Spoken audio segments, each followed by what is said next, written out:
सर्वप्रथम मैं माता जी से प्रार्थना करूंगा कि वो आज यहाँ पधारें और अपना स्थान ग्रहण करें, और फिर मैं उनसे पुनः प्रार्थना करूंगा कि वो आज हमें आशीर्वाद दें कि हमारा ये जो यज्ञ है आज का, और इस यज्ञ के द्वारा हमारी जो अभीप्साएं हैं वो चरितार्थ हो। यहाँ पर उपस्थित सभी साधकों का मैं अभिवादन करता हूँ। आज जो हम चर्चा करने वाले हैं उसके 3 मुख्य अंश रहेंगे। पहला अंश तो ये है कि सावित्री को मैंने जैसा समझा है उसके बारे में मैं कुछ बताऊंगा आपसे।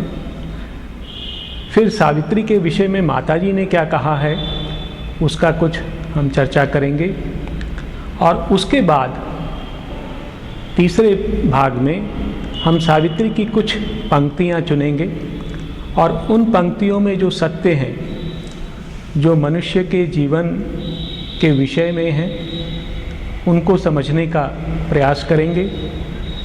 और मुझे ऐसा लगता है कि वो जो सत्य हैं वो हमारी यात्रा में हमारी अभीप्सा को पूर्ण करने में काफ़ी सहायक होंगे। ये भी हम ध्यान रखें कि जो सावित्री एक इतना गूढ़ ग्रंथ है कि इस थोड़े से समय में हम उसके सभी तथ्य को नहीं जान पाएंगे। कुछ तो मेरी अपनी सीमाएं हैं, कुछ समय की सीमा, उसकी वजह से हम लोग ये नहीं जान, सावित्री को पूर्ण रूप से अगर हम समझ पाएंगे ऐसा संभव नहीं है।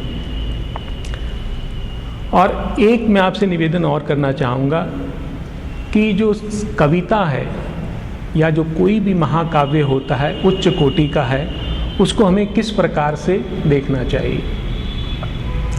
जो एक कविता है या काव्य की जो रचना है उसमें एक विशेष बात होती है कि वो हमारे तार्किक मन को से अधिक जो है हमारी कल्पना शक्ति को और हमारी आत्मा को संबोधित करती है।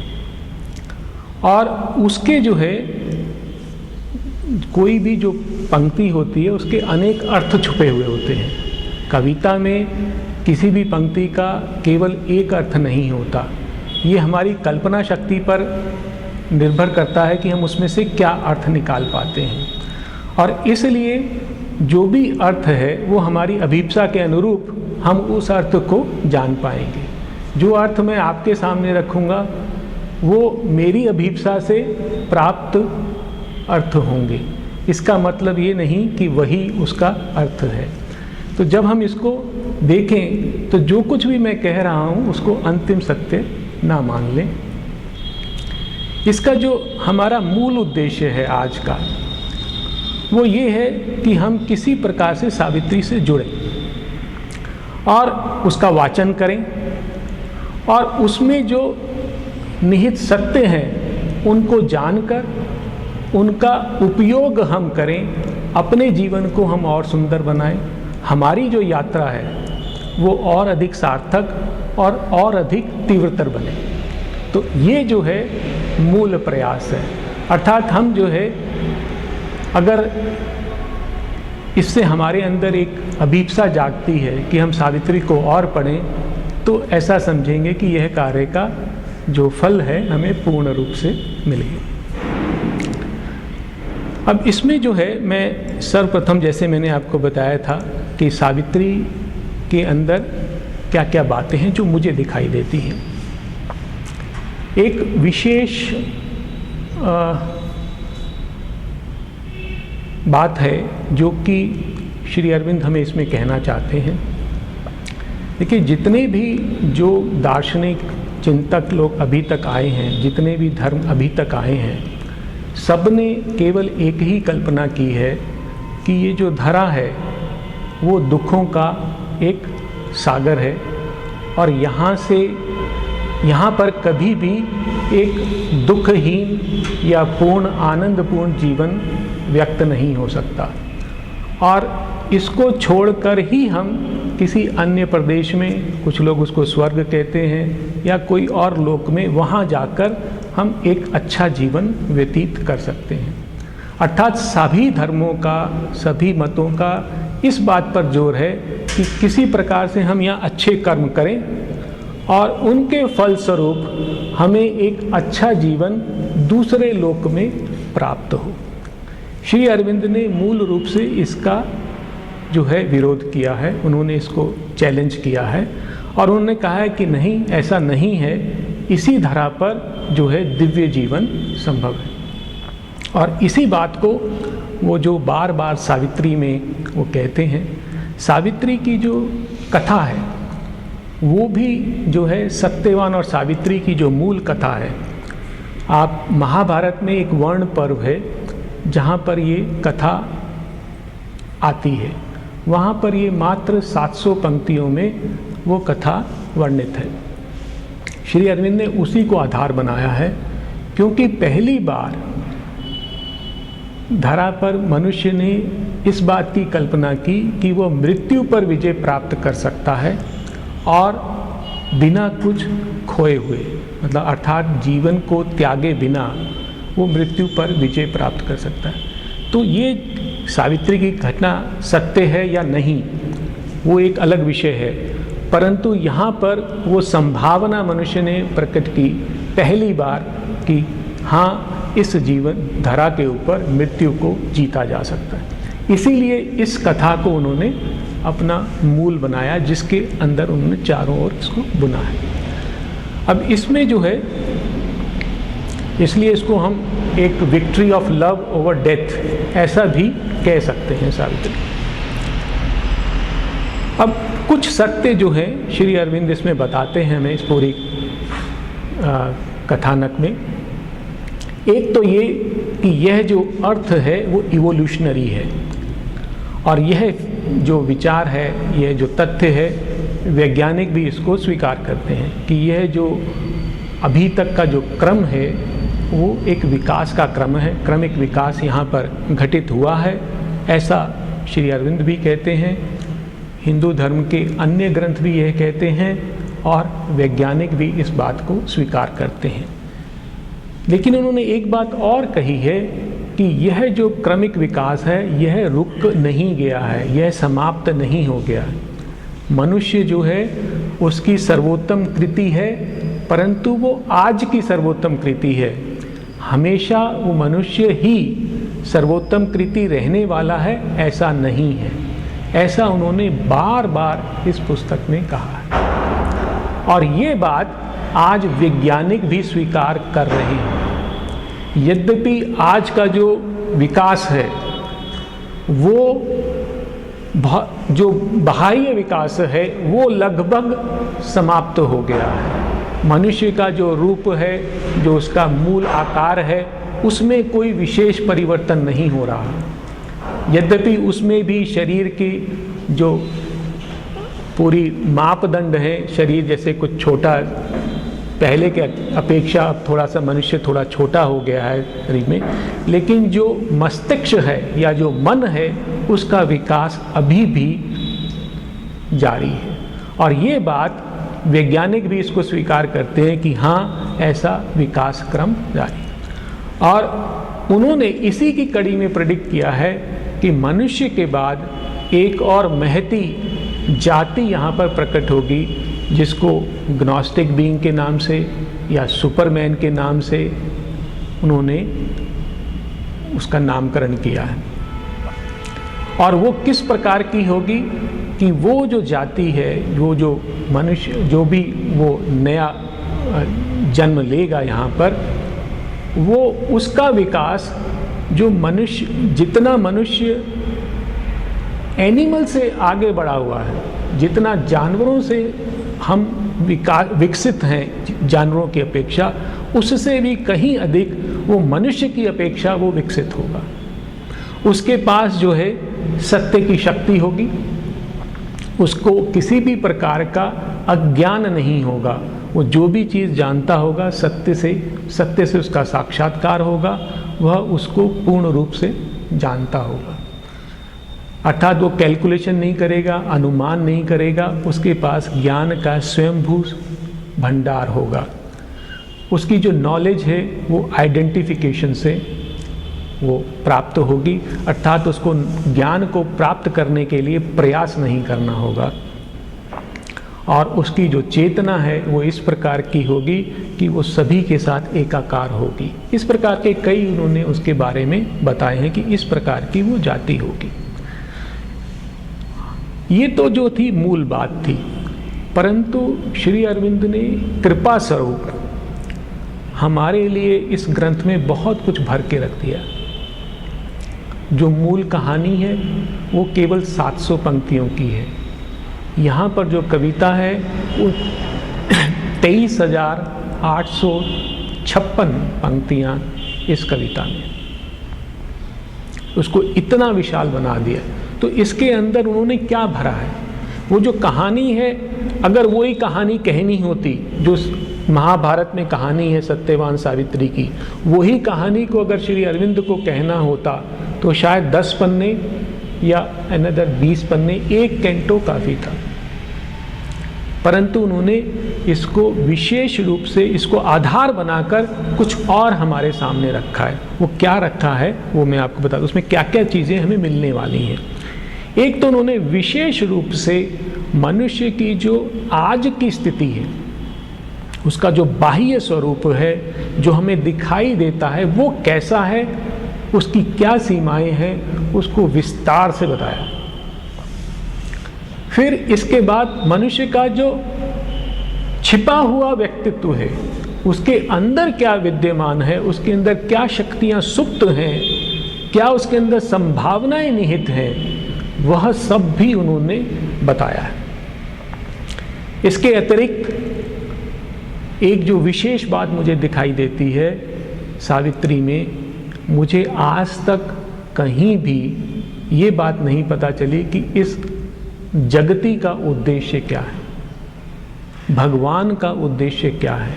यहाँ पर इस पुस्तक में पहली बार स्पष्ट रूप से मनुष्य का क्या उद्देश्य है, इस जगत का क्या उद्देश्य है, मानवता का क्या उद्देश्य है, भगवान का क्या उद्देश्य है, विस्तार से बताया गया और बड़ी ऑथेंटिक वॉइस में बताया गया है।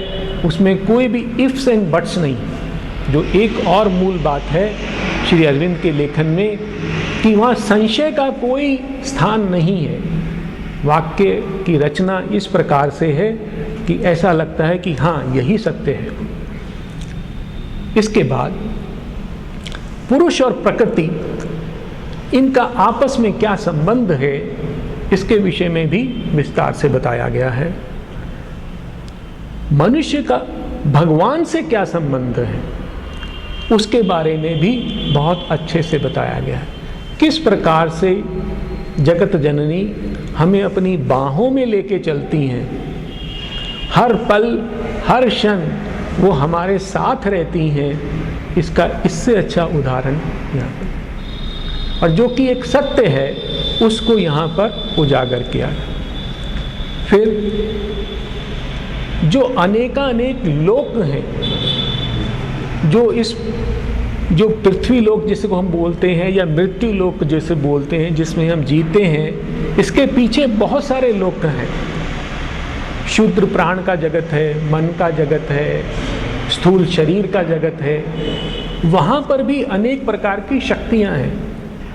वो शक्तियाँ, उनके उद्देश्य क्या हैं, किस उद्देश्य से वो कार्य कर रही हैं, वो किस प्रकार से मानव के जगत के ऊपर प्रभाव डालती हैं, किस प्रकार से उसके कार्य में सहयोग करती हैं, क्यों उनका निर्माण हुआ है और किस प्रकार से वो बाधा उत्पन्न करती हैं, इन सब बातों की भी चर्चा इसमें है।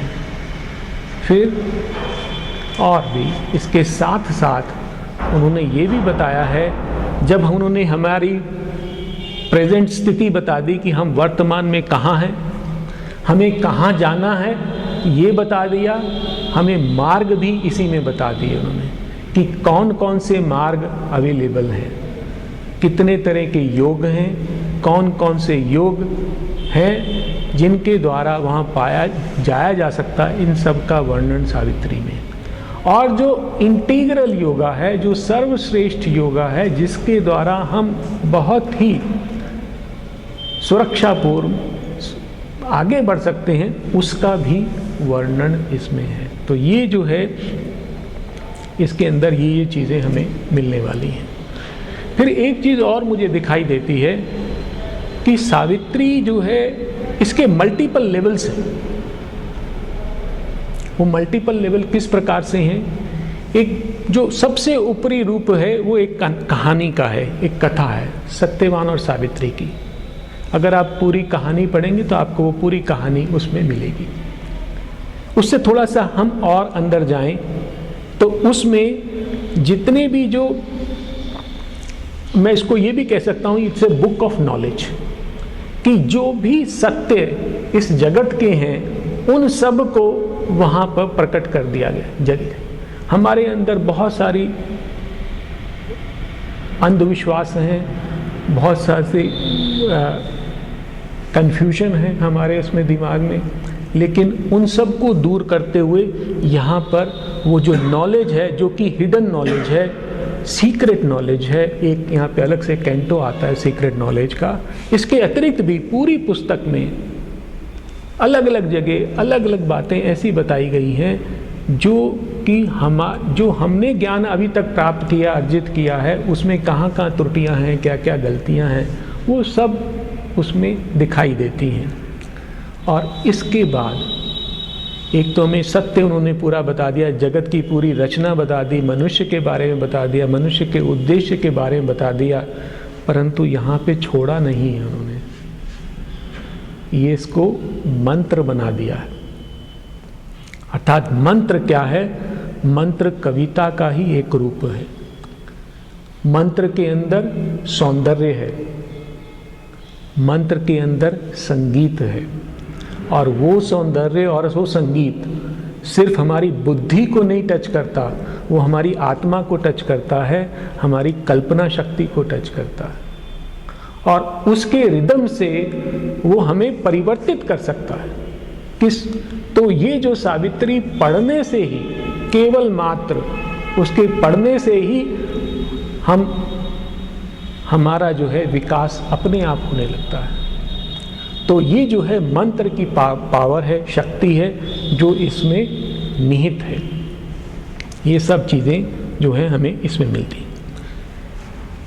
इसमें मैंने आपको बताया कि टोटल 12 किताबें हैं, 12 बुक्स, 49 कैंटोस और 23,856 लाइनें, 724 पन्ने इसकी ये जो साइज़ है पुस्तक की हमारे सामने रखी है। और श्री अरविंद ने इसके ऊपर लगभग 50 वर्ष काम किया है। वो व्यक्ति जिसने अपना सारा लिटरेचर, जो कुछ भी उन्होंने लिखा है, जो भी ज्ञान दिया, 5 वर्ष में उनकी बाकी जो 36 वॉल्यूम है वो 5 वर्ष का निचोड़ है। लगभग 5 वर्ष होंगे। सूर्य प्रताप जी को पता होगा 1914 से 1920, 1914 से 6 वर्ष के अंदर 35 वॉल्यूम का जो, और एकमात्र ये पुस्तक ऐसी है जिसके ऊपर उन्होंने 50 वर्ष काम किया। 11 बार इसको रिवाइज किया है उन्होंने स्वयं इसमें। और ये तो मैंने आपको बताया सावित्री के बारे में, लेकिन मदर क्या कहती हैं कि मनुष्य क्या जान सकता है, ये सब मेरा कहा हुआ सब बेकार है। हम पढ़ेंगे मदर ने क्या कहा है, वो पढ़ेंगे।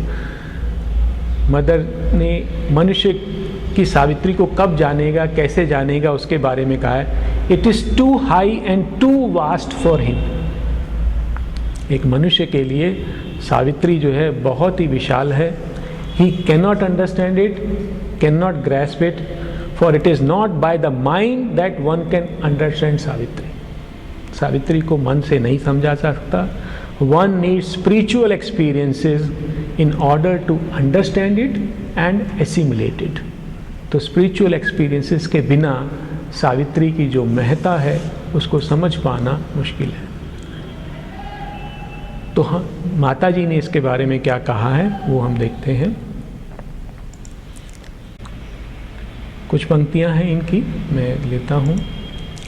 It is a quest of the infinite the eternal, अर्थात ये जो है अनंत की खोज है सावित्री के बारे में। और फिर सावित्री के बारे में उन्होंने लिखा है, each verse of Savitri is like a revealed mantra which surpasses all that man possesses by way of knowledge. Revealed mantra है और मनुष्य के पास जितना आज तक का ज्ञान है उस सबसे ऊपर है ये। And is arranged in such a way that the sonority of the rhythm leads you to the original sound which is Om. इसका जो इसके अंदर जो गूंज है, इसके अंदर जो स्वर है वो इस प्रकार का है कि वो ओम से अपने को कनेक्ट करता है। इन ट्रुथ सावित्री भी जो है श्री अरविंद ने लिखा है कि मेरे पास ये आती थी जब मैं ध्यान में होता था और उसको मैं लिखता जाता था। ये उन्होंने सोच के नहीं लिखी है, इसको उन्होंने रिसीव किया है। मदर कहती हैं, in truth the entire form of Savitri has descended en masse from highest region. जो सबसे उच्च लोक है वहाँ से ये पूरी की पूरी उतर कर आई है। उस प्रकार का ये ज्ञान है, अर्थात ये भागवत कृपा है, भागवत की प्रसाद के रूप में हमें मिली है। श्री अरविंद ने वो इस मनुष्य जाति को दी है। फिर वो सावित्री के बारे में क्या कहती हैं कि this is the only book in the world. पढ़ते हैं उनकी लाइनें। My child, I have read so many things but I have never come across anything which could be compared with Savitri. ऐसा कोई भी ग्रंथ नहीं है जिसकी सावित्री से तुलना की जा सके। I have studied the best works in Greek, Latin, English, and of course in French literature, also in German, and all the great creation of the West and the East. Bharat में भी जितना अभी तक रचना हुई है उन सब से जो है, including the great epics, but I repeat it, I have not found anywhere anything comparable to Savitri. Savitri के मुकाबले कोई चीज़ नहीं है। I tell you once again, there is nothing like it in the whole world. ऐसा कुछ भी नहीं है जो इसके समकक्ष हो। My child, everything is there. अब वो बता रहे हैं क्या क्या है इसके अंदर। माता जी बता रही हैं, mysticism, occultism, philosophy, the history of evolution, the history of man, history of gods, of creation, of nature, how the universe was created, why it was created, for what purpose, what is its destiny, all is there. You can find all the answers to all your questions here. Everything is explained, even the future of man and of the evolution, all that nobody yet knows. जो मनुष्य कोई भी मानव जिसे नहीं जानता वह सब इसमें है। फिर उन्होंने सावित्री के बारे में लिखा है, to read Savitri is indeed to practise yoga, कि ये योग का एक माध्यम है। फिर एक लाइन और आती है, Savitri alone is sufficient to make you climb to the highest peak. कहते अगर आप सिर्फ सावित्री को लेकर चलें तो आप सबसे उच्च शिखर पर चेतना के प्राप्त कर सकते हैं। Savitri alone is sufficient to make you climb to the highest peaks. फिर एक पंक्ति और, it is a concrete help as though the Lord himself. जैसे भगवान ने हमें अपनी बाहों में स्वयं ले लिया हो। It is a concrete help as though the Lord himself were taking you by the hand and leading you to the destined goal. Savitri इस प्रकार की है। कुछ बड़ी पंक्तियां हैं उनको छोड़ रहा हूं। He has crammed the whole universe in single book. Savitri is mantra for the transformation of the world. ये वो मंत्र है जिससे जगत का रूपांतरण होगा। Savitri is a mantra for the transformation of the world. Savitri is the prophetic vision of Sri Aurobindo. It will surpass the Gita and the Bible. ये वो विजन है श्री अरविंद का, और ये गीता से भी आगे जाएगा, बाइबल से भी जाएगा। It is the most beautiful thing he has left for man, the highest possible. ये जो है श्री अरविंद ने हमारे लिए छोड़ी। तो ये जो है इसका महात्म्य है। अब इसमें से जो है नेक्स्ट स्टेज पर मैं वो पंक्तियाँ ले रहा हूँ। कुछ पंक्तियाँ हैं और इनका जो मूल है वो किस प्रकार से है कि देखिए, आज का जो टॉक है ये, इसमें जो पंक्तियाँ मैंने ली हैं वो एक पर्टिकुलर ऑर्डर में ली हैं पंक्तियाँ। इसका मतलब ये नहीं है कि यही चीज़ सावित्री में है, कुछ और भी। क्यों मैंने लिया है? क्योंकि मुझे अच्छी लगी पंक्तियाँ, ठीक है। इसमें जो है मैं क्या क्या चीज़ें आपको बताने वाला हूँ वो बता देता हूँ। जगत के बारे में, ये वर्ड क्या है उसके बारे में पंक्तियाँ हैं। मनुष्य की जो वर्तमान स्थिति है वो क्या है, बाह्य स्थिति। मनुष्य की जो आंतरिक स्थिति है, अंदर से मनुष्य कैसा है, उसकी संभावनाएं कैसी है वो। और एक मिनट, और क्या क्या चीज़ है इसमें, मन के बारे में, माइंड अर्थात माइंड या मन के बारे में कुछ पंक्तियां हैं। फिर भगवान से जो हमारा संबंध है उसके बारे में, हम भगवान को क्यों नहीं देख पाते उसके बारे में पंक्तियां हैं। मनुष्य का जो भविष्य क्या है, इस धरा का भविष्य क्या है, भगवान का उद्देश्य क्या है, उन सब के बारे में। पेन क्या है, उसकी नेसेसिटी क्या है, उसका रोल क्या है, फेट क्या है, वो किस प्रकार से कार्य करता है। डेथ के विषय में कुछ पंक्तियां हैं। मनुष्य के लिए कौन सा पाथ, मार्ग सर्वोपयोगी है उसके बारे में है। फिर कुछ पंक्तियां श्री अरविंद के बारे में, सावित्री के बारे में भी है। पंक्तियां तो काफ़ी हैं, आई डोंट नो कितनी मैं ले पाऊंगा, लेकिन प्रारंभ करते हैं। जगत के विषय में उन्होंने क्या कहा है। कुछ दिन पहले मैंने एक आर्टिकल पढ़ा था, ये लिखा है एरिक मेटासक्स करके कोई व्यक्ति है, उसने लिखा है।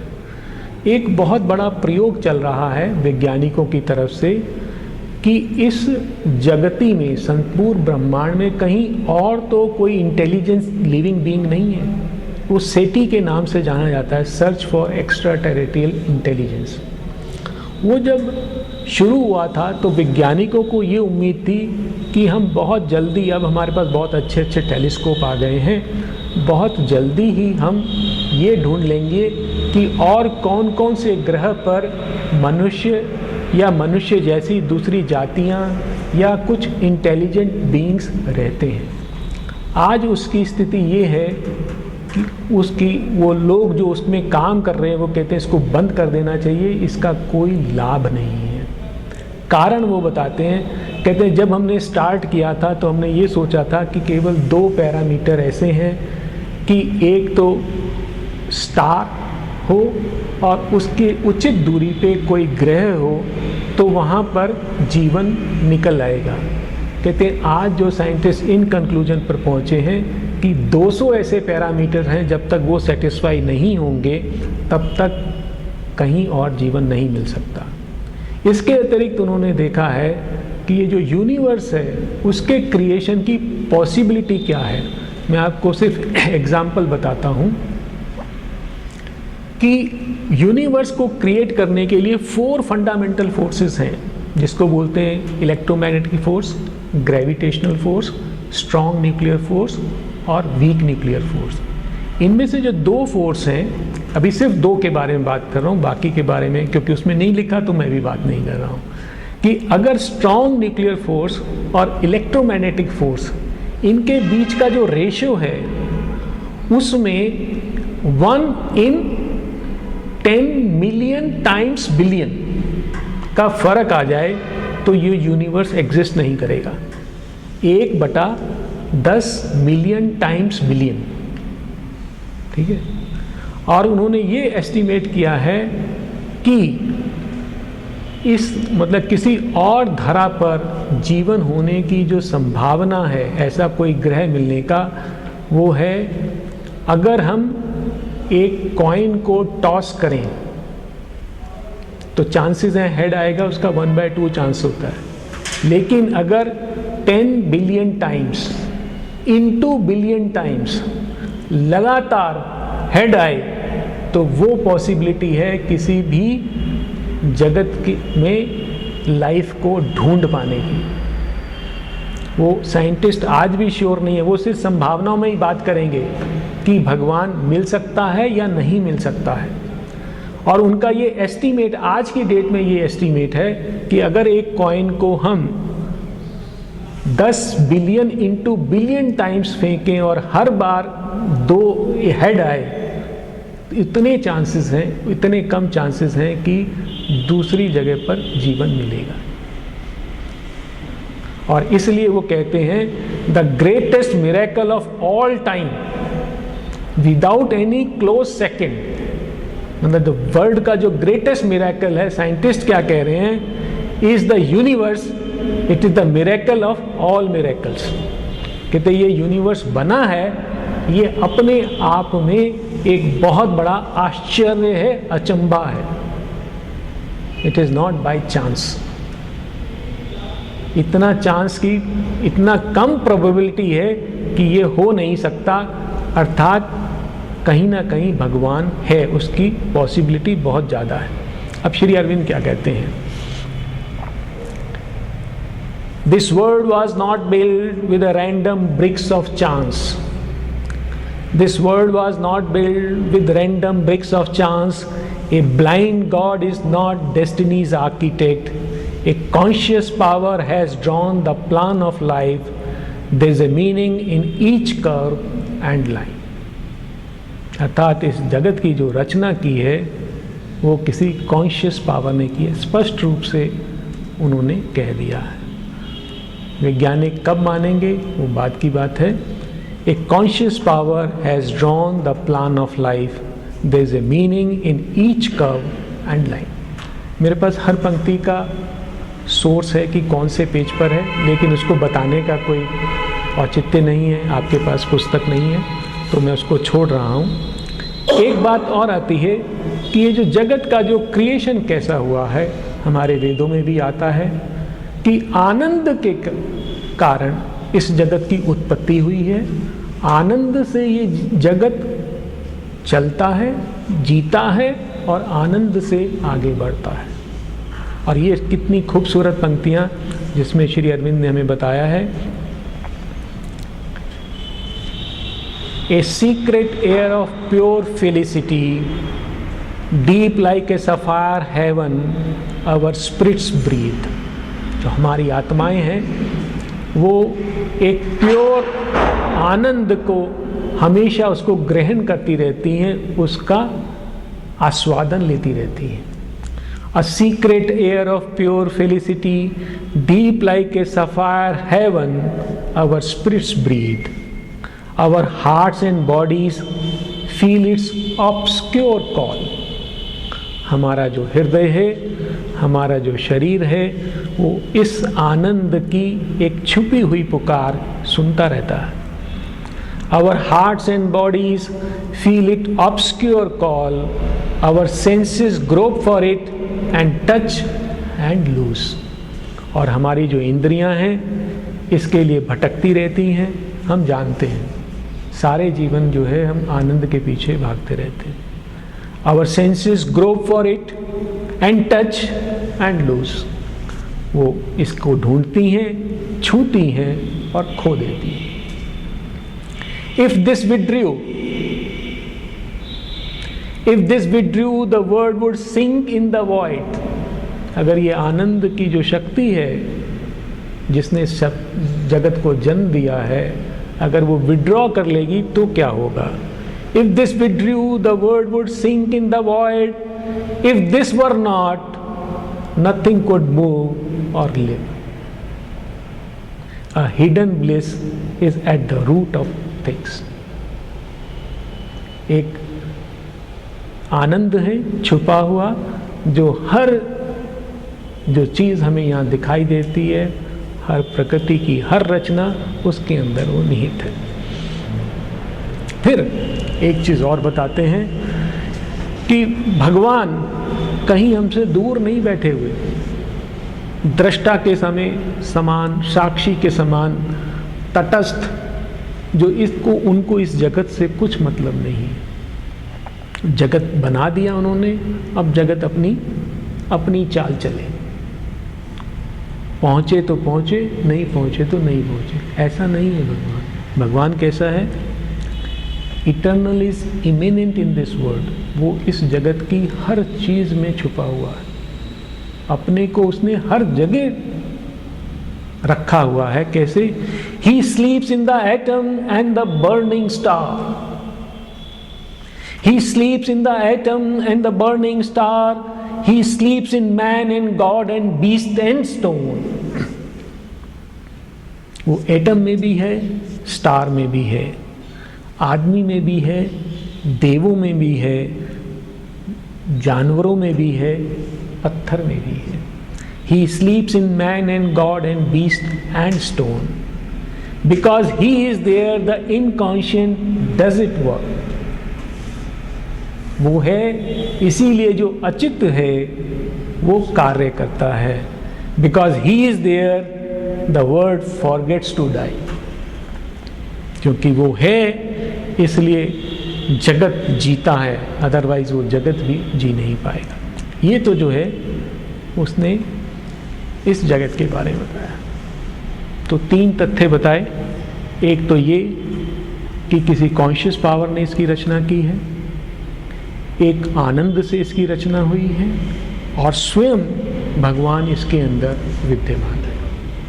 ठीक है। अब वो मनुष्य के बारे में, मनुष्य क्या है, और जो पहले जो मैं बातें ले रहा हूँ वो मनुष्य का जो बाह्य रूप है, सुपरफिशियल, सरफेशियल, जो हमें बाहर से दिखाई देता है, वो कैसा है? Inheritor of the brief animal mind. Inheritor of the brief animal mind, man still a child in nature's mighty hands. In the succession of moments lives, to a changing present is his narrow right. अर्थात हमारे पास जो मन है, और मन से हम हृदय को कंफ्यूज ना करें, मन जो है हमारा वो माइंड, जहाँ भी मन शब्द आएगा हिंदी में उसका जो उचित अर्थ है वो है माइंड। ठीक है। मन, मनुष्य, मानव, मनुपुत्र, ये सब एक ही शब्द मन से बने हुए हैं, और चूंकि हमारे पास मनोमय चेतना है इसलिए हमें मनुष्य कहा जाता है। और मनोमय चेतना वो है माइंड की, जिसमें विचार हैं, जिसमें तर्क है, जिसमें कल्पना शक्ति है। ठीक है। इमोशंस उसका पार्ट नहीं है। ठीक है। Inheritor of the brief animal mind, हमने जो है प्राप्त क्या किया है, एक जो पशु है उसका मन हमने प्राप्त किया है। Man still a child in nature's mighty hands. अब वो क्या कह रहे हैं? आदमी तो एक बच्चे के समान है, शिशु के समान है, अर्थात उसको अभी आगे बढ़ना है। और किसके हाथों में? नेचर के हाथ में।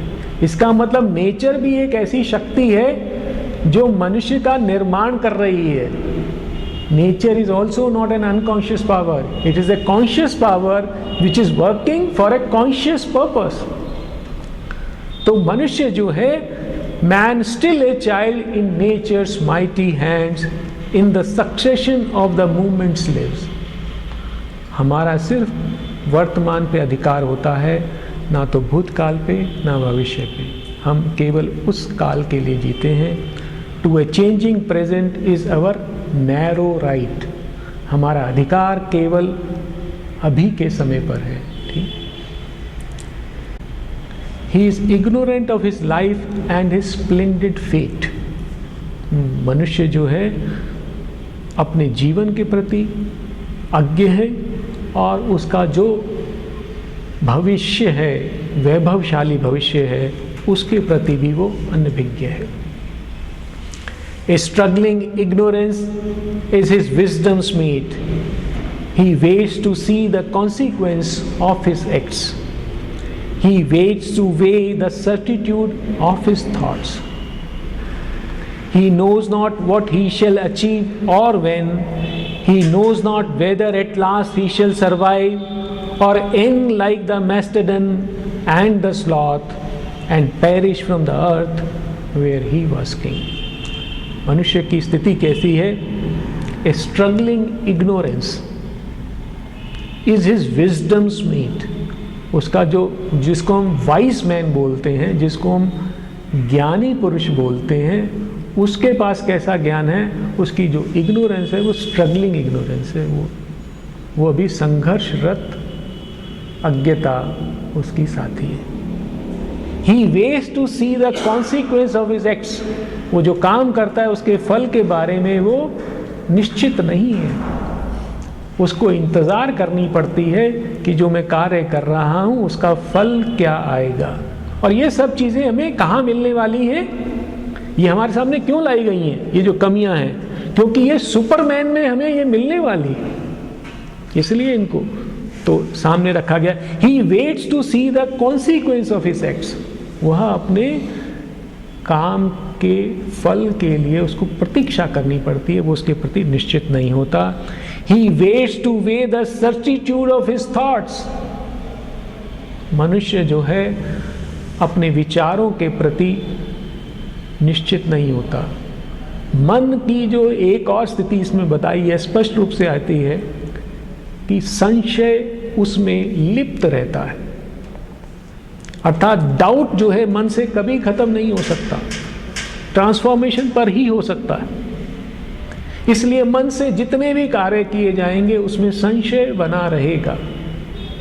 वही बात जो वैज्ञानिक आज कहते हैं कि भगवान है या नहीं वो तो नहीं बता पाएंगे, लेकिन क्या कहेंगे, उसकी संभावनाएं क्या हैं, 1/2 into raise to power so many times, कि इतनी बार टॉस करें तो संभावना है कि ये निकलेगा, ये संभावना है।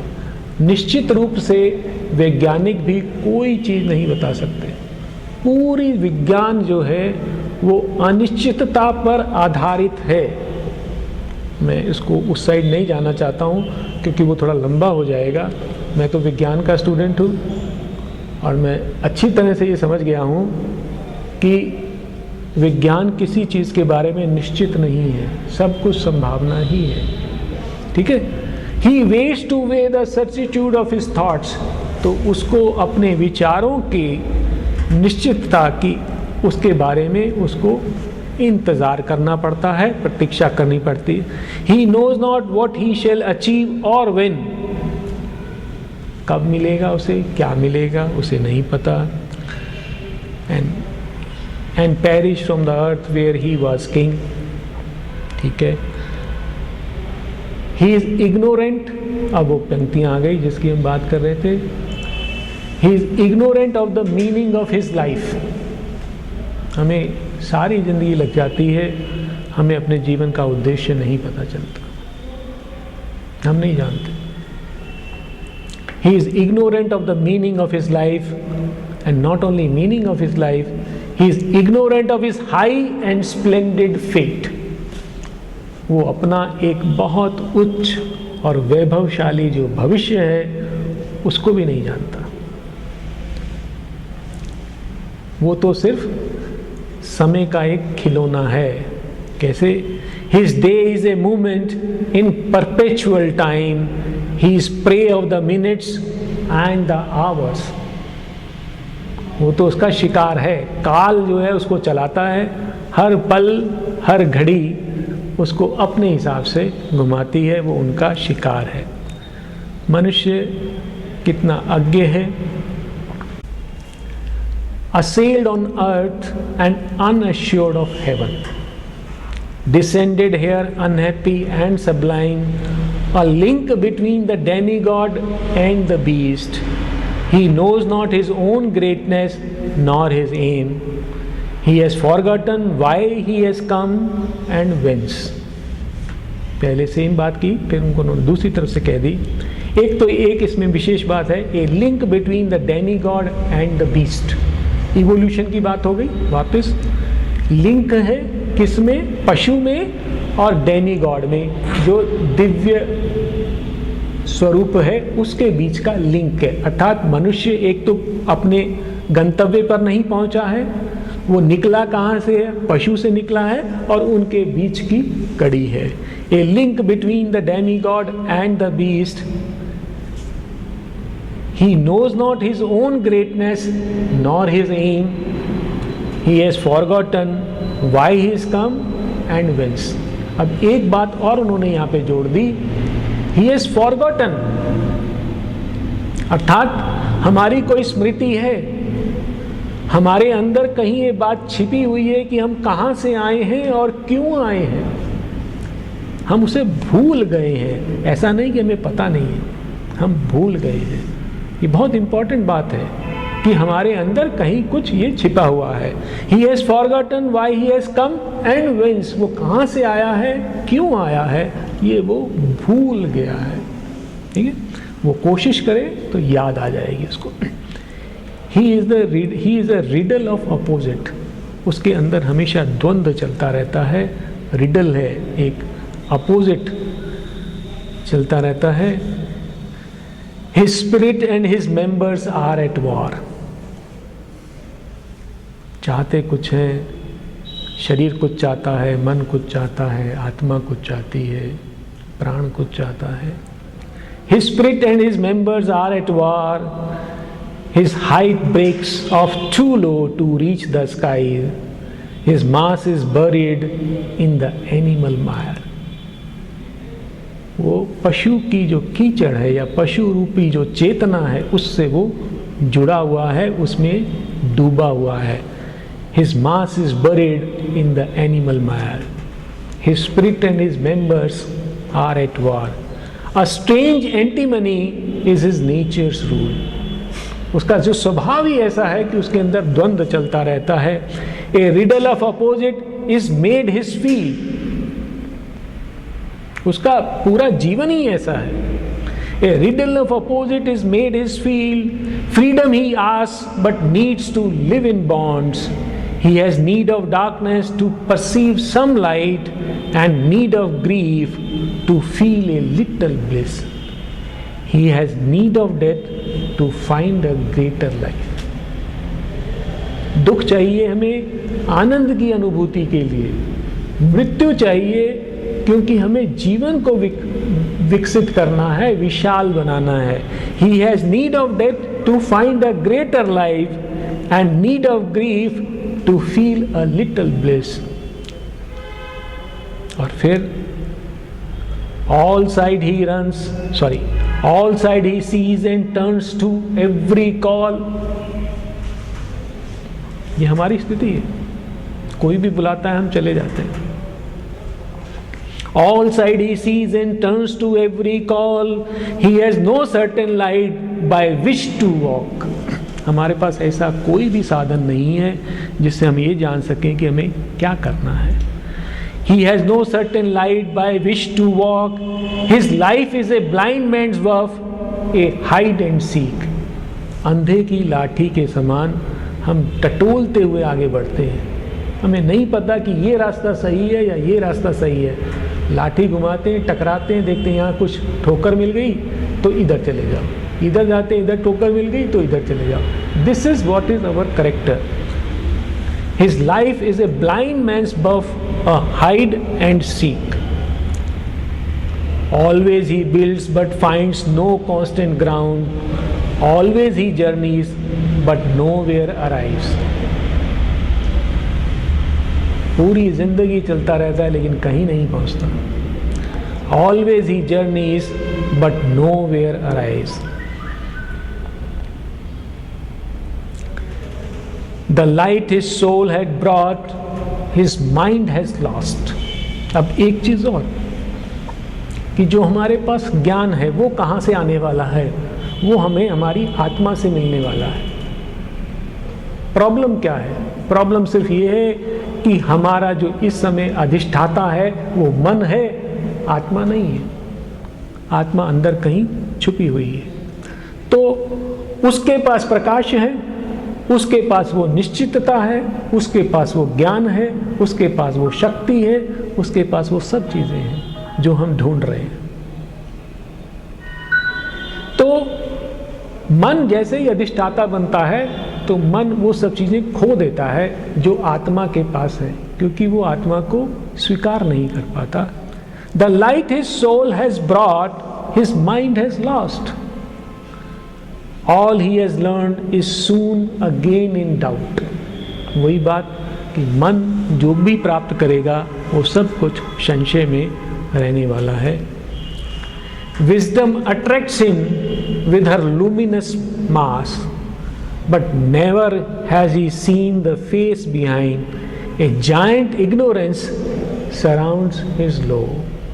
मतलब उसकी जो कहानी है वो अज्ञता से भरी, अज्ञान सी की एक कहानी है। ये वो मनुष्य है। मनुष्य जो है अपने भविष्य के प्रति अनसर्टेन है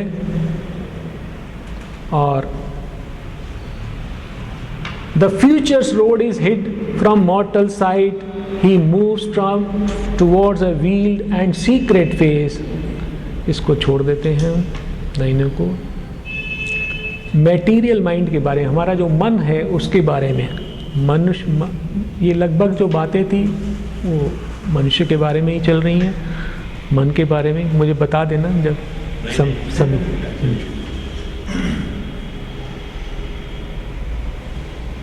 एक सवा घंटा और है ना। मैटीरियल माइंड किस प्रकार का? जो हमारा मन है वो हमारे शरीर का दास है। Material mind is a slave of the body. The slow process of a material mind which serves the body, it should rule and use. मन की स्थिति देखिए। The slow process of a material mind which serves the body, it should rule and use and needs to lean upon an erring sense. जो मन है वो ज्ञान कैसे प्राप्त करता है? मन उन इंद्रियों से प्राप्त करता है ज्ञान जिनके अंदर जो दोषपूर्ण है, जो त्रुटियों से भरी हुई है, वो उसका सहारा है ज्ञान प्राप्त करने का। और वो किसका दास है? इस शरीर का दास है जिसका उसका वो स्वामी होना चाहिए था, जिसको उसे अपने कार्य के लिए प्रयोग करना चाहिए था। The slow process of a material mind which serves the body, it should rule and use and needs to lean upon an erring sense. फिर रीज़न के बारे में बताया है। रीज़न को हम बहुत अच्छी शक्ति मानते हैं, बड़ी शक्ति मानते हैं। Reason was the helper, reason is the bar. ये शक्ति अच्छी है जब तक इससे ऊपर की शक्तियाँ हमारे पास नहीं हैं, परंतु ये अंतिम शक्ति नहीं है। अगर हम सोचें कि तर्क शक्ति से सभी समस्याएं का समाधान होने वाला है तो हम बहुत बड़े भ्रम में हैं। जब तक उससे ऊपर की शक्तियां नहीं आएंगी तब तक इनके समाधान नहीं है हमारी समस्या। Reason is not the ultimate power. यहाँ पे आते, for not by reason was creation made. इस दुनिया का जो रचना है वो तर्क बुद्धि से नहीं हुई है। For not by reason was creation made and not by reason can the truth be seen. और अगर हम सिर्फ तर्क शक्ति के ऊपर अपने को आधारित करेंगे तो हमें सत्य प्राप्त नहीं होगा। And not by reason can the truth be scene.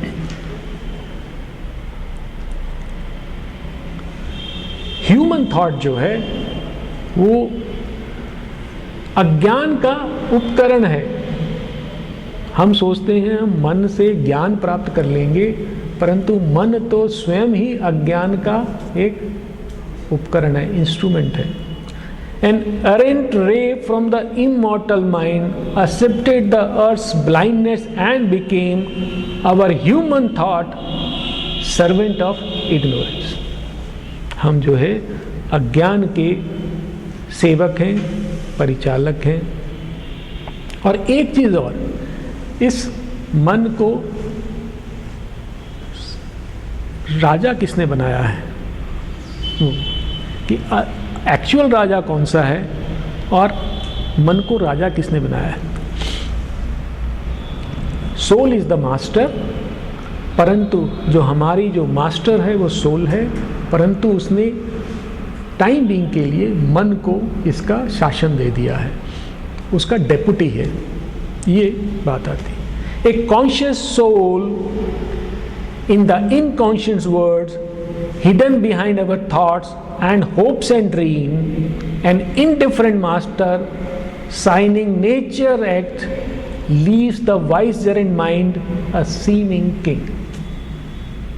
ये जो हमारी आत्मा है, जो कि indifferent है, तटस्थ है, कॉन्शियस है, जो कि नेचर के एक्ट्स के ऊपर साइन करती है, जिनको सम्मति देती है. ठीक है. An indifferent master signing nature's acts hidden behind our hopes and thoughts and dreams. क्यों छुपी हुई है? क्योंकि हमारे अपने स्वप्न हैं, हमारे अपने विचार हैं, हमारी अपनी आशाएं हैं, उनके पीछे वो आत्मा छिपी हुई है. Leaves the vicegerent mind a seeming king. और वो जो है इस मन को अपना डेपुटी बना के उसने रखा हुआ है और वो अपने को राजा समझता है. क्योंकि वो जो राजा है वो पीछे हो गया है, तो मन जो है वो राजा बन गया. वो वास्तव में राजा नहीं है, नहीं पहुंच पाएंगे. The mind knows this mind no silence knows not dreamless sleep. ये जो हमारा मन है उसको शांति उसकी पकड़ में नहीं है, और ना ही वो सोते समय शांत रहता है. This mind no silence knows not dreamless sleep. In the incessant circling of its steps thoughts tread for ever through the listening brain. It toils like a machine and can not stop. ये सारे दिन जो है चक्कर खाता रहता है और रुक नहीं सकता. ये मन की स्थिति है. और फिर और बहुत सुंदर लाइनें हैं, तो एक के बाद एक अच्छी से अच्छी लाइनें आ रही है. Only the spirit's vision is wholly true. यदि हम सत्य को जानना चाहते हैं तो हमें आत्मा का साक्षात्कार करना आवश्यक है. मन से सत्य को नहीं जाना जा सकता. ये बिल्कुल क्लियरली यहाँ पे आता है. Our sight and sense are a fallible gauge and touch. हमारी जो दृष्टि है और हमारी जो इंद्रियां हैं are a fallible gauge and touch. वो सब दोषपूर्ण हैं, वो गलतियां कर सकती हैं. And only the spirit's vision is wholly true. केवल आत्मा की जो दृष्टि है वो ही पूर्णतः सत्य है. फिर अगर किसी के मन में ये भ्रम है कि वो मन से की शक्ति से भगवान को प्राप्त कर लेगा या सत्य को प्राप्त कर लेगा, तो यहाँ पे वो लाइनें हैं. Mind cannot reach God. If mind is all renounce the hope of bliss. अगर सिर्फ मन ही हमारी शक्ति है तो आनंद की कल्पना करना छोड़ दें. हम कभी भी आनंदित नहीं रह सकते. आनंद कहीं और से मिलने वाला है. If mind is all, renounce the hope of bliss. If mind is all, renounce the hope of truth. सत्य भी हमें नहीं पता चलेगा. For mind can never touch the body of truth, and mind can never see the soul of God. Only his shadow it grabs, nor hear his laugh, as it turns from him to the vain seeming things. फिर एक और line, मैं इसको नहीं पढ़ रहा हूँ, कि जो मन का जो स्ट्रक्चर है वो डुअलिटी से बना हुआ है, उसका स्वभाव ही ऐसा है, प्रकृति ही ऐसी है। 2 लाइनें, बाकी 10 लाइनें हैं, 2 लाइनें उसमें से पढ़ रहा हूँ। This is the imperial mintage of the brain. ये जो ब्रेन है उसका रचना किस प्रकार की है? End of this okay, each thought is a gold coin with bright alloy and error and truth are its obverse and reverse.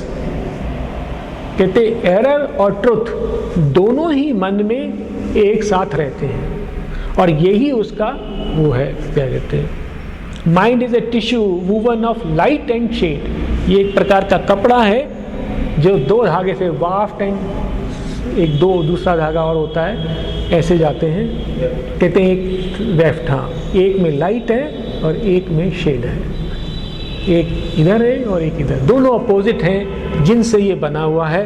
अर्थात आप अगर मन के सहारे चलते हैं तो आप इस द्वंद्व से, संशय से कभी मुक्ति नहीं पा पाएंगे। Mind is a tissue woven of light and shade where right and wrong have sewn their mingled parts. This struggling pair no court can separate.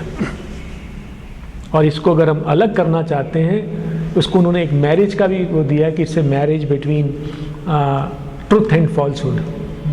मन को कहा है बिटवीन, और मैं पढ़ ही देता हूँ, और माइंड्स नेचर्स और mind is nature's marriage of convenience between truth and falsehood, between joy and pain, the struggling pair no court can separate. मन जो है इस प्रकार का है कि उसमें मैरिज है between joy and pain, between truth and falsehood, और ये जो बंधन है, विवाहिक बंधन इनका, इसको कोई भी कोर्ट अलग नहीं कर सकता, ऐसा जो है। फिर ये बताते हैं there are superior region, supernal region, ऊंचे के रीजन है जहाँ मन कभी नहीं पहुँच सकता। There are greater destinies mind can not surmise, ऐसे रीजन्स हैं जिसको मन गेस नहीं कर सकता। There is a consciousness mind can not touch, एक ऐसी कॉन्शियसनेस है जिसको मन प्राप्त नहीं कर सकता।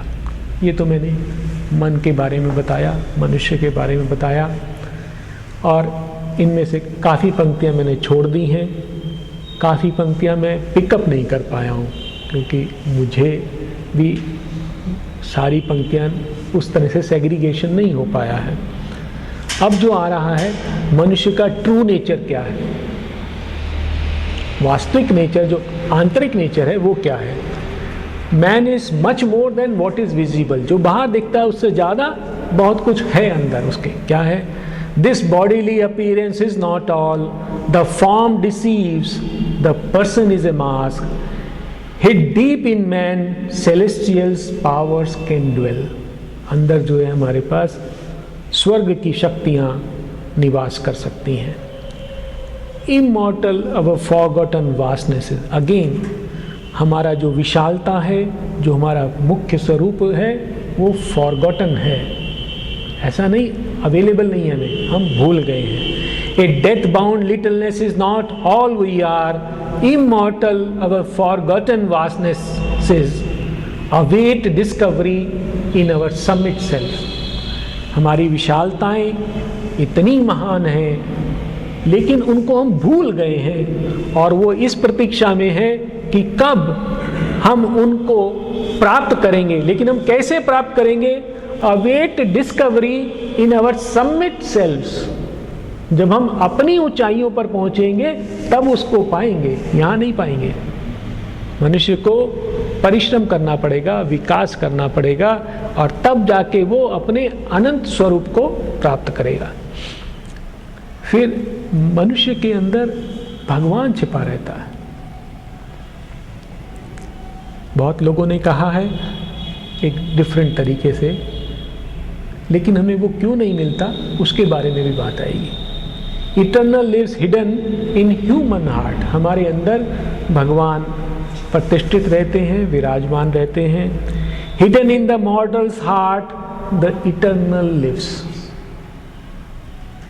इटर्नल में ई बड़ा है, ये भगवान की, साक्षात भगवान की बात हो रही है। Hidden in the mortal's heart the eternal lives, he lives secret in the chamber of thy soul. He lives secret, वो छुपा हुआ रहता, in the chamber of thy soul, a light shines there, nor pain nor grief can cross. वहां पर एक प्रकाश है जिसको ना ही किसी प्रकार का दुख, ना ही किसी प्रकार का दर्द उसको स्पर्श कर सकता है। Hidden in the mortal's heart the eternal lives, he lives secret in the chamber of thy soul, a light shines there, nor pain nor grief can cross। देखिए कहानी तो पूरी पता नहीं कहाँ गई। सत्यवान सावित्री की कहानी तो ना तो सत्यवान का नाम आया अभी तक, ना सावित्री का नाम आया, बहुत आखिर में जाके है। What hides the eternal within, वो कौन सी चीज है जो हमें भगवान को हमसे छुपा देती है। बहुत सुंदर लाइनें हैं।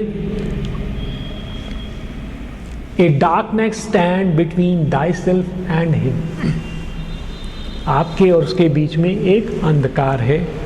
दाउ कांस्ट नॉट हियर और फील द मार्वलस गेस्ट, आप उसको अनुभव नहीं कर सकते, उसको फील नहीं कर सकते, सुन नहीं सकते। Thou canst not see the beatific sun, उस सुंदर सूर्य को आप देख नहीं सकते हो। क्यों? अब बहुत ही सुंदर लाइनें हैं, बहुत ही सुंदर लाइनें ये हमें बता रही हैं कि हम भगवान से दूर क्यों रहते हैं। Thy mind's light, Thy mind's light hides from thee the eternal thought। Light शब्द जो है प्रकाश के लिए है।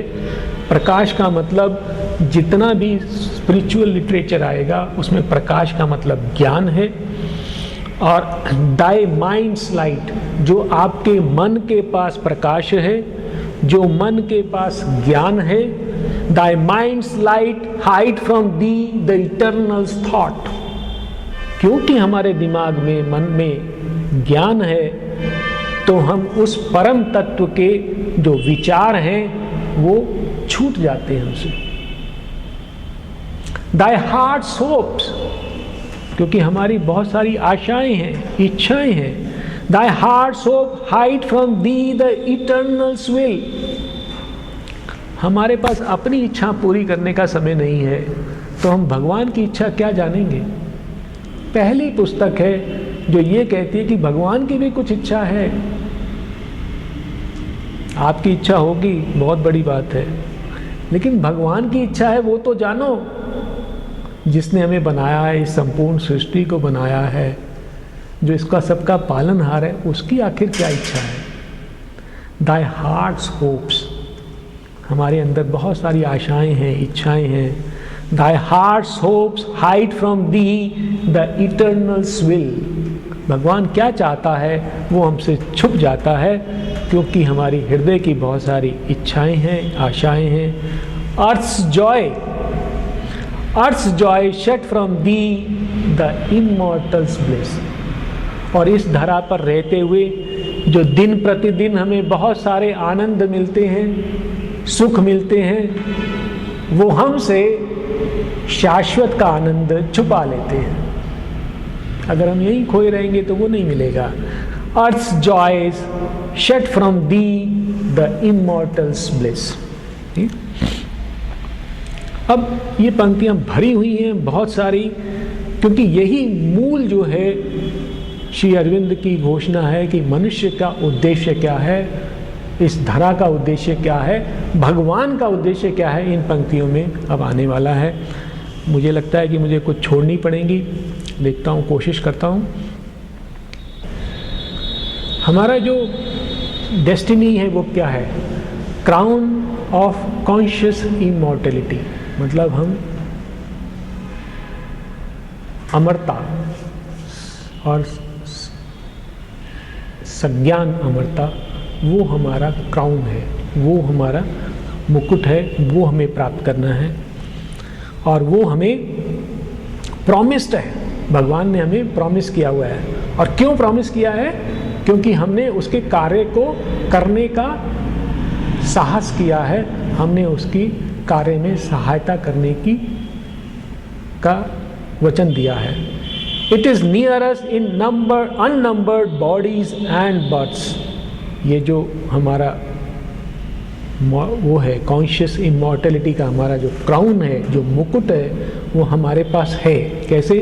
It is near us in unnumbered bodies and birth, in its unslackening grasp it keeps for us safe the one inevitable supreme result no will can take away and no doom change, the crown of conscious immortality. The Godhead promised to our struggling souls when first man's heart dared death and suffered life. जिस दिन से हमने इस धरा पर जन्म लेने की, यहाँ की यातनाएं, यहाँ के श्रम को सहने की सम्मति दी है, उसी दिन से यह जो मुकुट है, यह हमें एक भगवान ने वचन के रूप में दिया हुआ है कि ये आपके लिए निश्चित है। The crown of conscious immortality the God had promised to our struggling soul when the first man's heart dared death and suffered life. God's bliss and oneness are our inborn right. ये हमारा अधिकार है कि भगवान को प्राप्त करना, ये हमारा अधिकार है, ये हमें दिया गया है। किसने? भगवान ने। After we have served this great divided world, after we have served this great divided world, God bliss and oneness are our inborn right. A date is fixed in the calendar of the unknown. वो दिन भी निश्चित है। A date is fixed in the calendar of the unknown, an anniversary of the birth sublime. वो जन्म जब हम उसको प्राप्त कर लेंगे, our soul shall justify its checkered walk. ये जो हमारा जीवन चल रहा है, checkered मतलब कभी इधर कभी उधर, मतलब कठिनाइयों से गुजरता हुआ, जो सीधा नहीं जा रहा है। Our soul shall justify its checkered walk, all will come near that now is not or far. तो ये जो हमारा राइट है, ये हमें दिया गया है और अंततः हमें लगेगा कि जो हमने जीवन जिया है वो बहुत सार्थक जीवन जिया है, उसका कुछ उद्देश्य था। कहते नाइट जो है, अंधकार हमारा वो नहीं, अंत नहीं है। हम किसी निहलिज्म में जाके, किसी अंधकार में जाके हम समाप्त होने वाले नहीं हैं। प्रकाश से हमारा उद्भव हुआ है, प्रकाश को हम प्राप्त करेंगे। भगवान से हम निकले हैं, भगवान को हम प्राप्त करेंगे। कोई दुर्घटना से हमारी कोई रचना नहीं हुई है। Night is not our beginning nor our and. Night is not our beginning nor our end. She is the dark mother in whose womb we have hid, safe from too swift awaking to word pain. कहते हैं अंधकार तो सिर्फ mother का वो गर्भ है जिसमें हम छुप गए हैं, क्योंकि हम इस संसार के दुख को बहुत ज़्यादा सह नहीं सकते।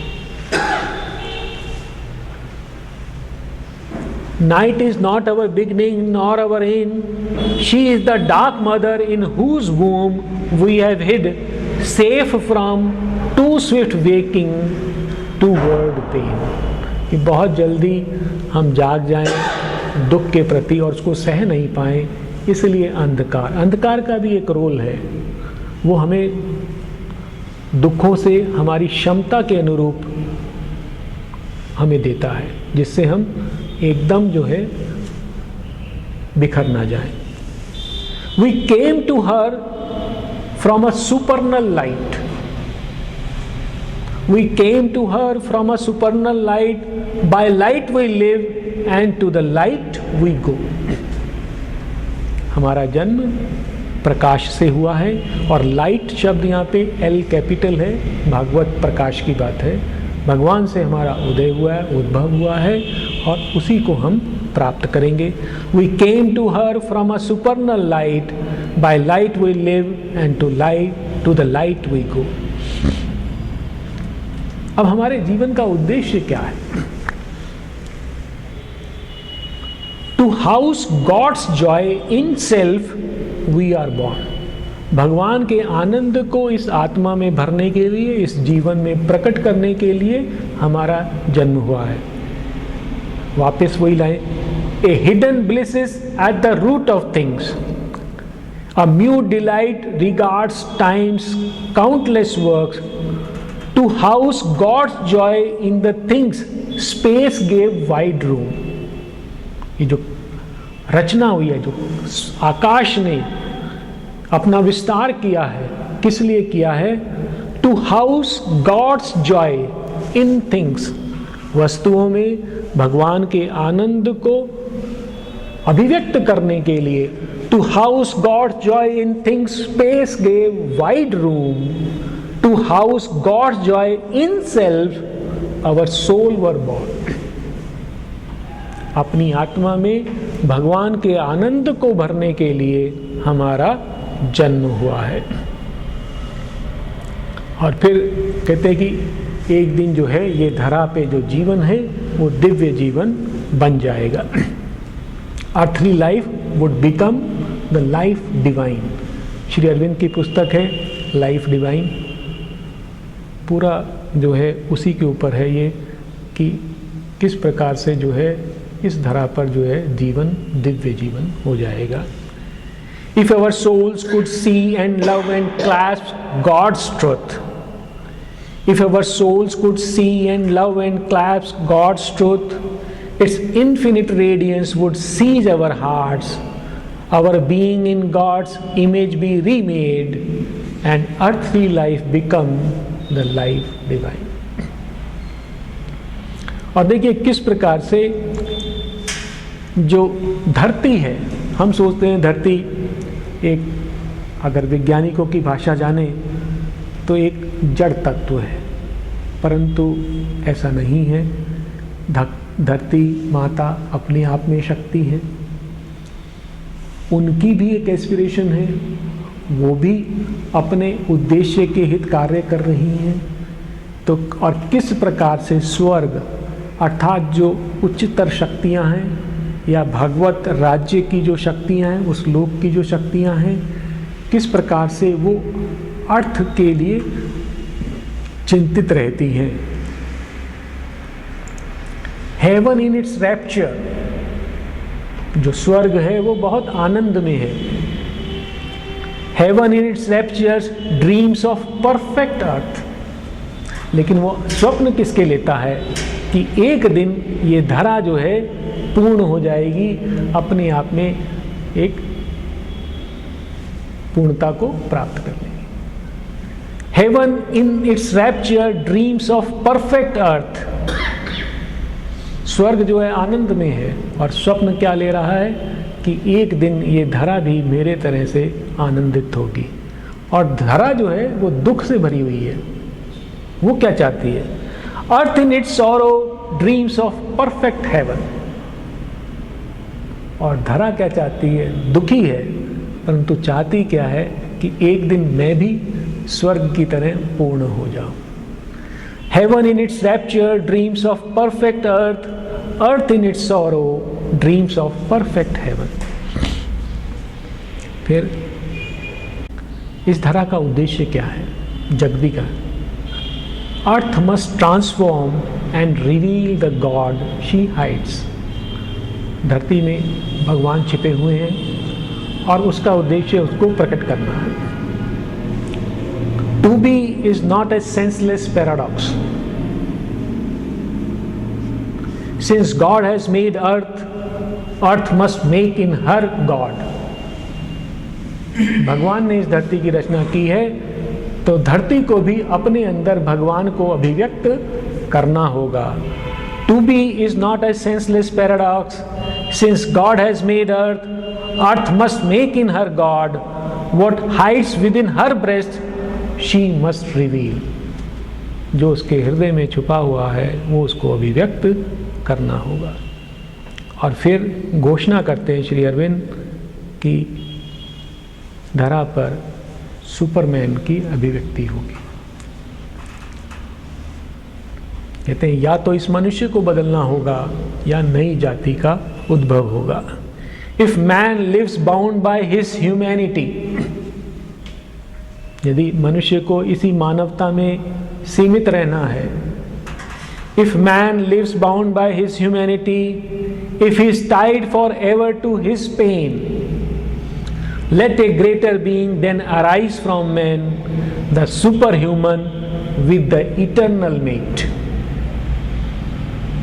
अगर मनुष्य इसमें सदा के लिए उलझने वाला है, अगर वो सदा के लिए इसमें उलझता है, तो काश एक नया सुपर ह्यूमन प्रकट हो, the superhuman with the eternal mate, जो भगवान का साथी है, and the immortal shine through earthly forms, और इस धरा पर भगवान अभिव्यक्त हो इस भौतिक स्वरूप, और इस मनुष्य में भगवान प्रकट हो, ये उद्देश्य है।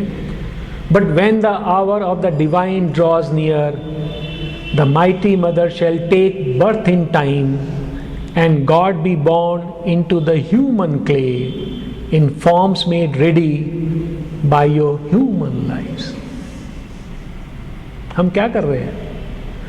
We are making forms ready for God to manifest in forms made ready by your human lives।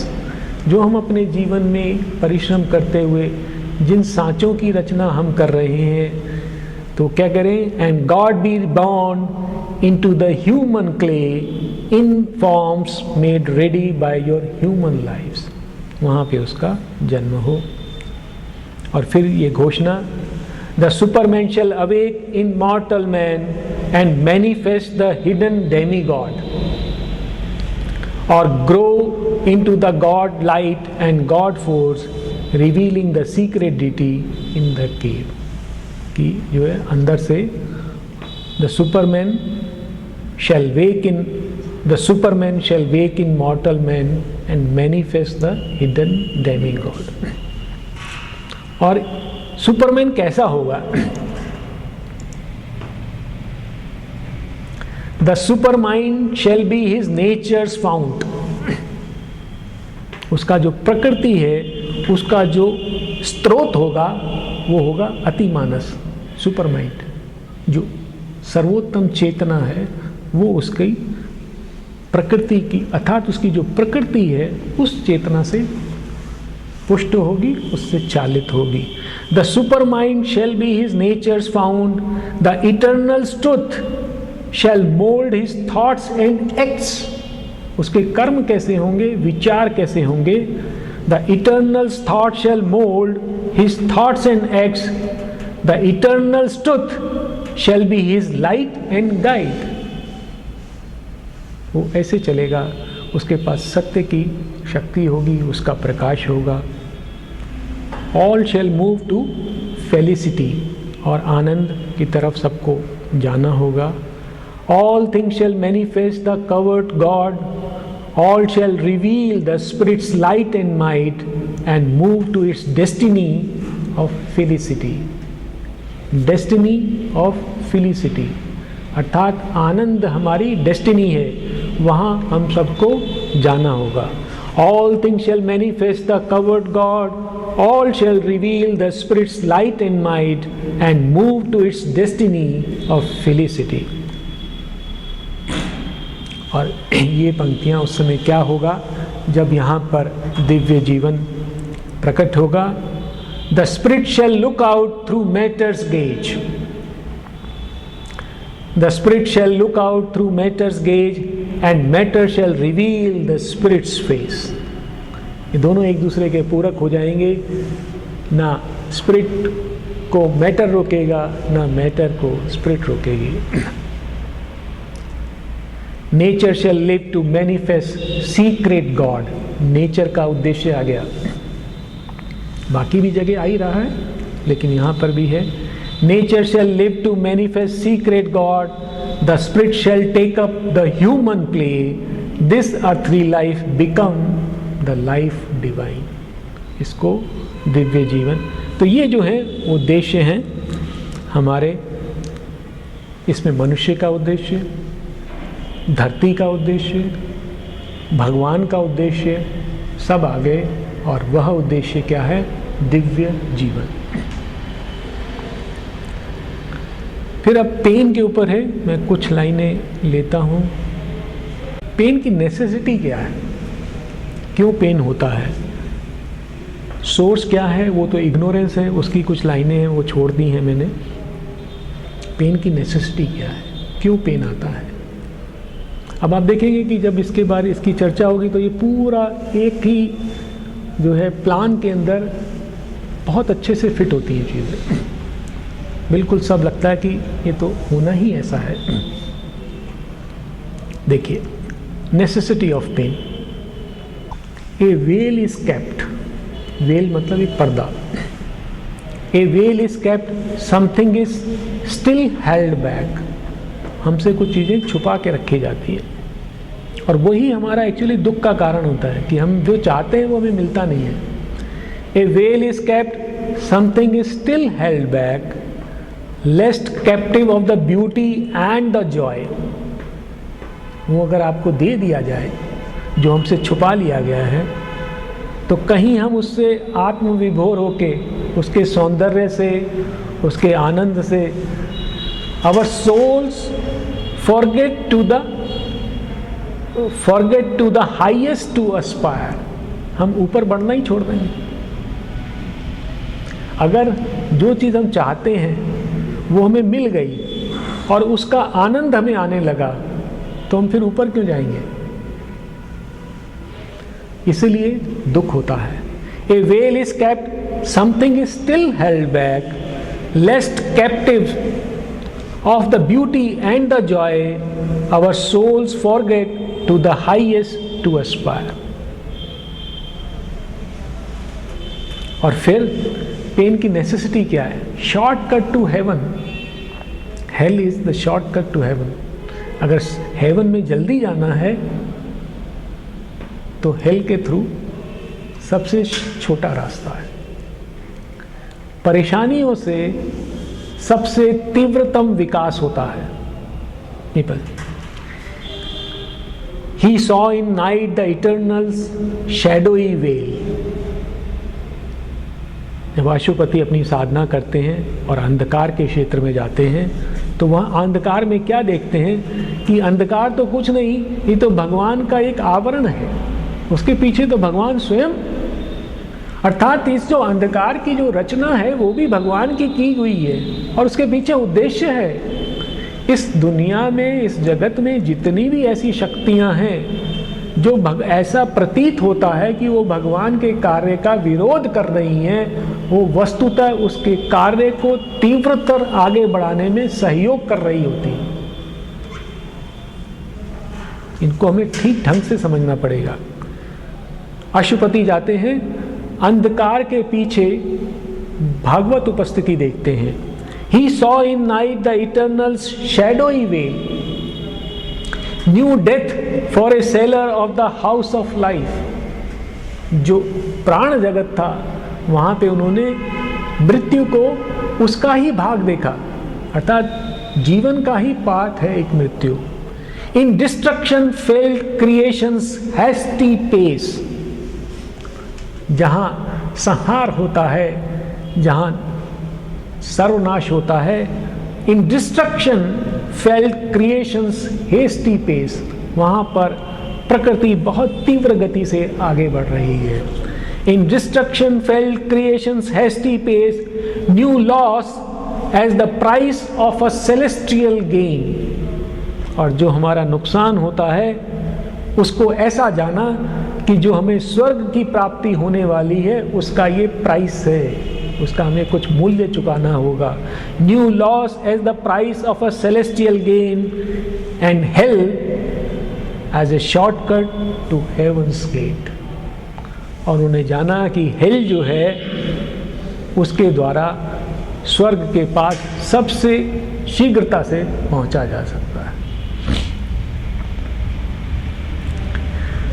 हमारी जो डेस्टिनी है, हमारा जो जीवन है, उसमें द्विअर्थ ही चलता है। बहुत इम्पोर्टेंट लाइनें हैं, इसके बाद आएंगी।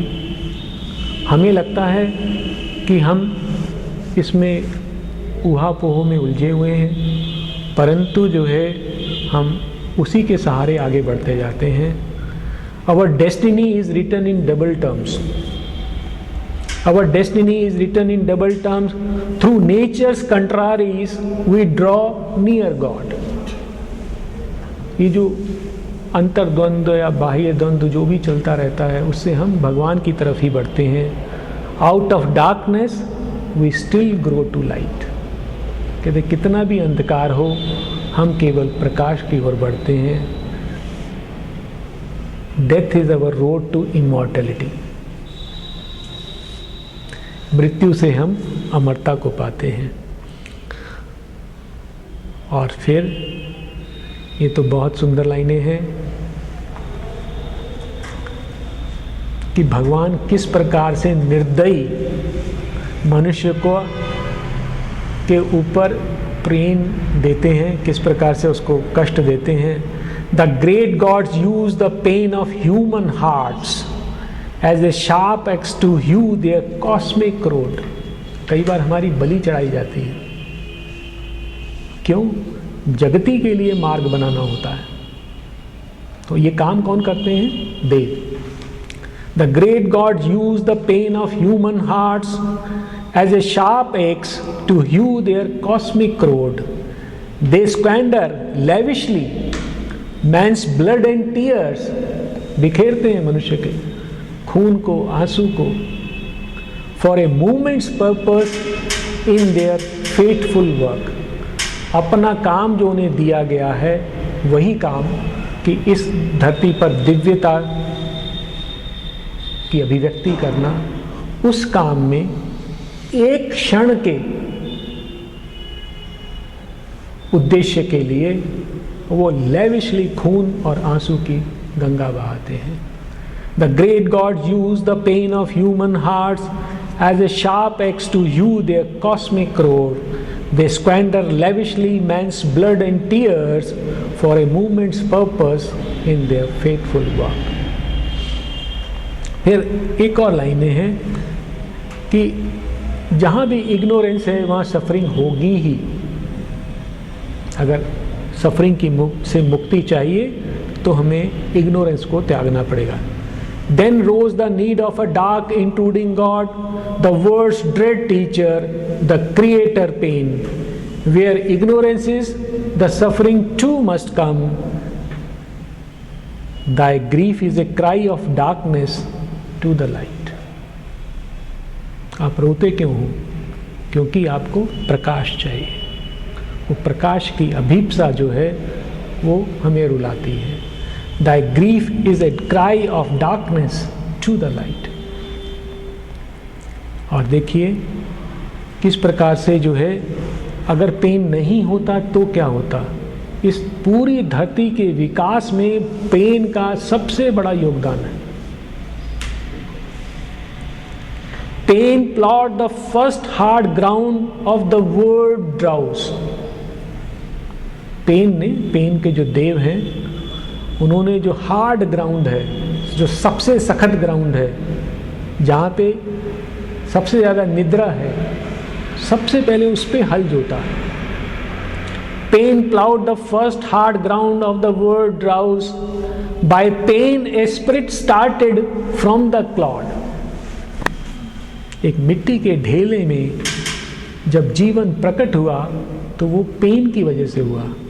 By pain a spirit started from the clod.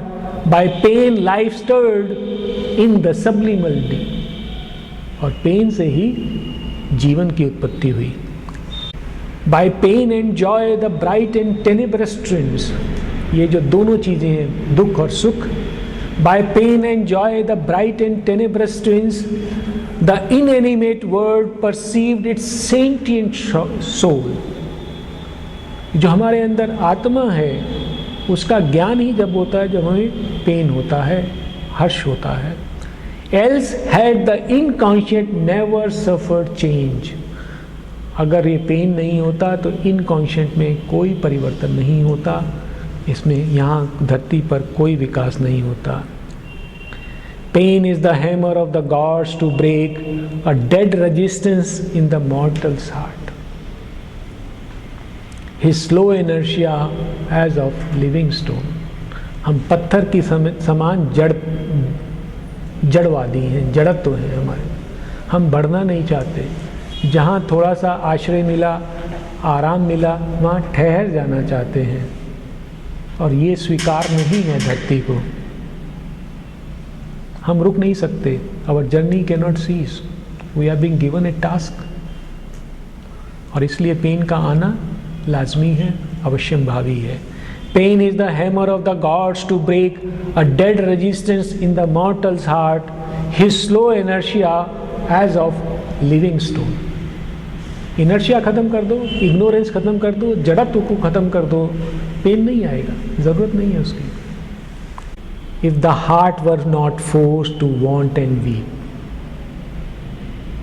if the heart were not forced to want and weep, his soul would have lain down content at ease। अगर हमारे पास दुख नहीं होता, हमें रोना नहीं होता हमारे जीवन में, तो हम आराम से पड़े रहते, फिर उठने की कहाँ जरूरत थी। If the heart were not forced to want and weep, his soul would have lain down content at ease and never thought to exceed the human start। हम अपने जीवन से आगे नहीं बढ़ते। and never learn to climb towards the sun। सूरज को पाने की कभी कोशिश ना करते। तो ये लाइनें मैं पढ़ देता हूँ, ये बहुत ही उत्तम लाइनें हैं, ये सब कुछ बदल देंगी सोच में। देखिए, इनको पढ़ने का आनंद जब है जब आप इसको सत्य मान के चले।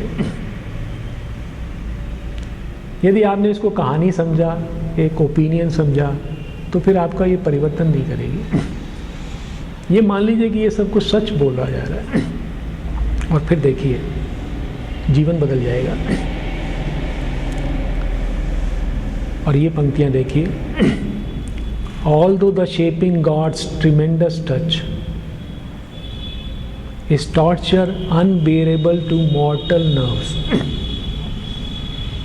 जब देव हमारे को हाथ लगाते हैं तो उनका जो स्पर्श होता है बहुत ही कष्टकारी होता है। is torture unbearable to mortal nerves। सारा शरीर कांप उठता है जब भगवान उसको अपनी भट्टी में डालते हैं तो। लेकिन होता क्या है? The fiery spirit grows in strength within। लेकिन उस समय क्या होता है? हमारी जो अंदर आत्मा है, हमारा जो चैत्य पुरुष है, वो आगे बढ़ता है। और ये पंक्ति आती है, and feels a joy in every titan pang। जब हम रो रहे होते हैं तो हमारी आत्मा हंस रही होती है, आनंदित होती है कि उसको आज आगे बढ़ने का एक अवसर मिला है। अब हम रोए या हंसे? हम रो रहे हैं, हमारा जो भाई है, हमारी सत्ता है, वो रो रही है। हमारी जो आंतरिक सत्ता है वो आनंदित है कि आज मैं एक कदम आगे बढ़ गई। The fiery spirit grows in strength with in and feels a joy in every Titan पे। मैं 5-10 मिनट मुझे और दीजिए, मैं सब कुछ छोड़ के कुछ ऐसी लाइनें ला रहा हूँ, ठीक है? 5-10 मिनट बस, सब कुछ छोड़ रहा हूँ। मैं बता देता हूँ मैंने क्या क्या छोड़ा है। इसमें ये आता है कि नेसेसिटी ऑफ पेन पे हम थे कि इस पेन को हमने स्वयं चुना है। ये भी पंक्तियाँ आती हैं, वो नहीं पढ़ूंगा अभी। डेथ के विषय में, फेट के बारे में, फेट क्या है और फेट को कैसे जीता जा सकता है, उसकी क्या हमारे ऊपर कंट्रोल होता है। एक ये है पंक्ति, इसको भी मैं पढ़ देता हूँ, ये बहुत इंपॉर्टेंट है। Till the goal is reached our journey can not cease. तो ये जो है, ये भी समझ जाना चाहिए हमें कि अगर हम चाहें इससे विड्रॉ करना तो नहीं कर सकते। हाँ, अभी और पंक्तियां हैं, वो भी मैं 10 मिनट लिए हैं, 10 मिनट में समाप्त करूंगा। Till that is reached our journey can not cease, ये श्री अरविंद कह रहे हैं। This too must now be overpassed and left, as all must be until the highest is gained. जब तक हम इस सर्वोच्च शिखर पर नहीं पहुंच जाते, this too must now be overpassed and left, and all must be, as all must be until the highest is gained, in whom the word and self grow true and one. Till that is reached, our journey cannot cease. ये समाप्त नहीं हो सकती यात्रा। हम ऐसा promise करके आए हैं और ये प्रॉमिस हमारी आत्मा का है। इसलिए आप मन से कितना भी सोच लें कि भाई बहुत हो गया, हमें लौटना है, नहीं। आत्मा का कार्य पूरा हुए बिना हमारी ये यात्रा समाप्त नहीं हो सकती।